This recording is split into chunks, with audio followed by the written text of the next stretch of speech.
పోతా ఉంది. ఈ రెండు ఊరికి డిస్కనెక్ట్ అయిపోయింది. మొత్తం టోటల్గా 7 విలేజెస్ ఉన్నాయి. బీసీలు, ఎస్సీలు, ఎస్టీలు అంతా ఉన్నారు.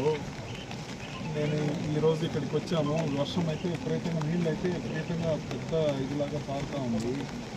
స్కూల్కి పోయేది అన్నీ ఇబ్బంది వస్తుంది అని చెప్తున్నారు. ఇదంతా స్థానికులు సుమారుగా మేము ఒక 200 మంది చూసుకున్నారు ఇక్కడ. ఈ నారాయణ స్వామి ఇదే చెప్పాడు, మీరు కూడా ఇదే చెప్తున్నారు. వచ్చినంతా చేసి ఒక కూడా ఇది గట్టిగానే మాట్లాడుతున్నారు. అది నేను అడిగాను. ఇది 7.5 కోట్లకి బడ్జెట్ అంటారు. 7.5 crores పెట్టారంట లాస్ట్ టైం. అది మాకు శాంక్షన్ కావాలా. గవర్నమెంట్లో కూడా నారాయణ స్వామి చేస్తానని చెప్పేసి చేయలేదంట. ఇప్పుడైతే లాస్ట్ ఒక 10 రోజులుగా వీళ్ళు 1 వీక్ 20 days నుంచి వాళ్ళ నుంచే వీళ్ళు ఈ సైడ్ నుంచి పోలేకపోతున్నారు. అక్కడ నుంచి రాలేకపోతున్నారు. ఆ ఊర్లో నుంచి బెంగళూరు నుంచి దీపావళికి వచ్చిన వాళ్ళు కూడా రాలేకుండా అట్లా జరుపుకొని వెళ్ళిపోయినారంట. ఊరోళ్ళు కొద్దిగా ఫిరోషియస్గా ఉన్నారు, వారికి అగ్రెసివ్గా అడుగుతున్నారు. నాకు కూడా ఏం చేయాలి కంప్లీట్ అయిపోవాలి సార్.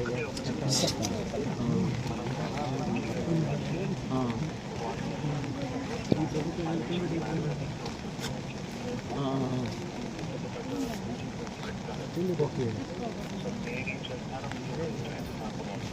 ఓకే ఓకే అవును అవును. ఇప్పుడు మీరు చూసిన దానికంటే ఇది చాలా వర్స్ట్ బ్రిడ్జ్. ఇది highest worst bridge. First number 1లో ఇది ఉంది. విపరీతమైన వాటర్ అయితే విపరీతంగా పోతా ఉంది. 7 గ్రామాల కనెక్టివిటీ. నేనే కొద్దిగా మెరిసి అయితే కొట్టుకొని పోయేటంత నీళ్ళు పోతా ఉంది. నేనే మొత్తం షూ అంతా తీసి లోపల నుంచి ఈ పక్క నడుచుకొని వచ్చాను. లేడీసే ఒక సుమారుగా 200 మంది ఇక్కడ చూసుకున్నారు. క్వశ్చన్ పైన క్వశ్చన్ అడుగుతున్నారు, ఆన్సర్ లేదు.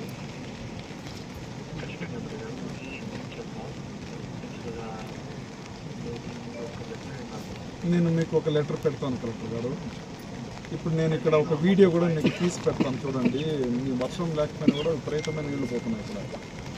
పిల్లలకి స్కూల్ పోవడం కానీ చాలా ఇబ్బంది ఉంది. ఇది నెంబర్ 1.